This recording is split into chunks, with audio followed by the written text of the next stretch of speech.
오늘 우리에게 주신 말씀은 신명기 17장 18절로 20절입니다. 제가 봉독하겠습니다. 거룩하신 하나님의 말씀입니다. 그가 왕위에 오르거든 이 율법서의 등사본을 레위 사람 제사장 앞에서 책에 기록하여 평생에 자기 옆에 두고 읽어 그의 하나님 여호와 경외하기를 배우며 이 율법의 모든 말과 이 규례를 지켜 행할 것이라. 그리하면 그의 마음이 그의 형제 위에 교만하지 아니하고 이 명령에서 떠나 좌로나 우로나 치우치지 아니하리니 이스라엘 중에서 그와 그의 자손이 왕위에 있는 날이 장구하리라. 아멘. 오늘 함께 신명기에 있는 왕의 규례를 살펴보고자 합니다. 며칠 전에 엊그저께 우리가 제22대 국회의원 선거가 있었죠. 국회의원 선거로 온 나라가 시끌벅적한 것 같습니다. 국회의원 선거를 바라보면서 이 말씀을 또 함께 읽으면서 국가라는 것이 어떻게 존재해야 되는지에 대해서 한번 생각하게 되었습니다. 국가라는 것이 존재하기 위해서 필요한 요소들이 있죠. 이제 세 가지 요소라고 말하는데 주권, 국민, 영토가 필요합니다. 이 국가의 3요소 중 주권은 이제 국가의 최고의 독립성을 상징하면서 다양한 의미를 담고 있습니다. 국가 의사를 결정하는 최고의 원동력으로 사용되면서 통치권으로 이해하기도 합니다. 그리고 이 주권을 통해서 바로 헌법이 나오게 되는 것이죠. 우리나라의 헌법 제1조 제2항을 보면 대한민국 주권은 국민에 있고 모든 권력은 국민으로부터 나온다, 이렇게 기록이 되어 있습니다. 이러한 개념을 우리 신앙으로 한번 가져와 보면 어떨까요? 매 예배 때마다 우리가 고백하는 주기도문에 나타나 있듯이 하나님의 뜻이, 하나님의 나라가 이 땅에 임하는 것을 우리가 고백합니다. 그리고 하나님의 이름이 높여지기를 원한다고 주기도문을 통해서 우리가 매 예배 때마다 고백하죠. 하나님의 나라가, 하나님의 뜻이 우리의 삶 속에 임하는 것이 바로 우리의 삶의 소망이라는 것을 알게 됩니다. 그러면서 다시 하나님의 나라를 생각할 때 하나님께서 다스리시는 최고의 원동력, 하나님 나라의 법, 그것은 어디에서 나오는 것인가? 바로 하나님께서 우리에게 주신 말씀에서 나온다라고 볼 수 있습니다. 그렇다면 우리는, 그리스도인인 우리는 이것을 우리의 삶에 어떻게 생각하면서 살아가고 있을까요? 우리의 삶의 기준이 되면서 살아가고 있을까요? 오늘 삶에 하나님의 말씀이 여러분의 삶을 다스리고 움직이게 하는 최고의 원동력, 그리고 그 통치권이 되길 소망합니다. 신명기 17장 14절에 보면 이스라엘 백성들이 다른 나라들처럼 이제 왕을 원할 것이라고 예견을 합니다.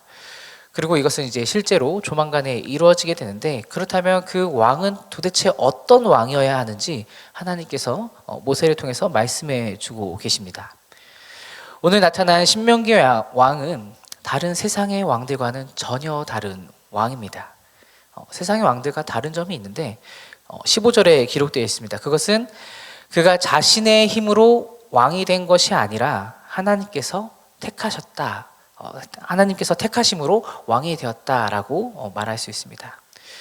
그리고 본질적으로 이스라엘 백성들은 모두가 한 형제이기 때문에 모든 사람들과 동등하다라는 것이죠. 위아래가 없고 동등하다. 그래서 그 왕이 된 사람은 항상 겸손해야 되고 하나님이 자기 백성의 참된 왕이라는 것을 인정하면서 야망을 가지고 왕의 직무를 수행하면 안 된다라고 말씀하고 있습니다. 그리고 오늘 본문으로 정한 17절에서 20절을 보면 이스라엘 왕은 율법서를 평생에 자기 옆에 두고 읽으라고 이렇게 기록하고 있습니다. 어떤 왕이 되어야 하는가, 어떤 이상적인 왕이 되어야 하는가, 그것은 바로 하나님의 율법, 곧 말씀을 공부하는 왕이 되어야 한다는 것이죠. 이상적인 왕의 기준은 하나님의 말씀에 있다라는 것입니다. 그래서 행위의 척도를, 기준을 하나님의 말씀으로 삼아야 합니다. 그러나 이것은 왕에게만 적용되는 것이 아니라 온 백성에게 적용되는 말씀입니다. 그 이유는 바로 이스라엘 백성이 하나님께서 통치하시는 그 나라의 백성이기 때문이죠. 그 신정 국가이기 때문입니다. 오늘 설교 제목이 좌로나 우로나라고 정했습니다. 좌로나 우로나 치우치지 말 것을 오늘 신명기 말씀에서 계속 강조하고 있는데, 어디를 기준으로 좌로나 우로나 치우치지 말아야 할까요? 바로 하나님의 말씀이라는 것이죠. 이 기준에서 벗어나는 것이 바로 죄입니다. 히브리어로 이 죄라는 것을 하마르티아라고 이제 말하는데, 그 의미는, 정확한 의미는 관역에서 벗어나다라는 것입니다. 화살을 쐈는데 관역에서 벗어나는 것, 그것이 바로 죄라는 것이죠. 말씀에서 벗어나는 것, 한쪽으로 치우치는 것이 바로 죄임을 우리가 기억해야 합니다. 신약시대에 들어와서 예수님을 통해서 하나님께서 우리를 왕 같은 제사장으로 세우셨습니다. 그렇기 때문에 우리의 삶의 기준은 내 생각과 내 뜻이 아닌 하나님의 말씀을 기준으로 삼아야 합니다. 그래서 요즘 제가 기도할 때 이렇게 기도하는 제목이 하나 있는데, 하나님, 제가 주님보다 앞서지 않도록 하여 주옵소서. 그러나 너무 뒤처져서 쓰러지지 않도록 주님의 뜻을 이룰 수 있도록 능력을 달라고 요즘 이렇게 매일 기도하고 있습니다. 우리 사랑하는 말씀상한 공동체 성도 여러분도 매일의 삶을 살아가는데 이러한 고백이 있으시길 바랍니다. 바로 하나님의 말씀을 기준으로 삼아서 하나님의 뜻보다 내가 더 앞서지 않고, 그러나 너무나 뒤처지지 않도록 능력을 구하는 저와 여러분이 되면 좋겠습니다. 하나님의 나라는 관념적인 것이 아닙니다. 우리가 생각하는 어떠한 하늘에 있는 것이 아니라 하나님과 함께 계신 곳이, 그곳이 바로 하나님 나라입니다. 오늘 여러분의 삶에 하나님을 초청하시길 바랍니다.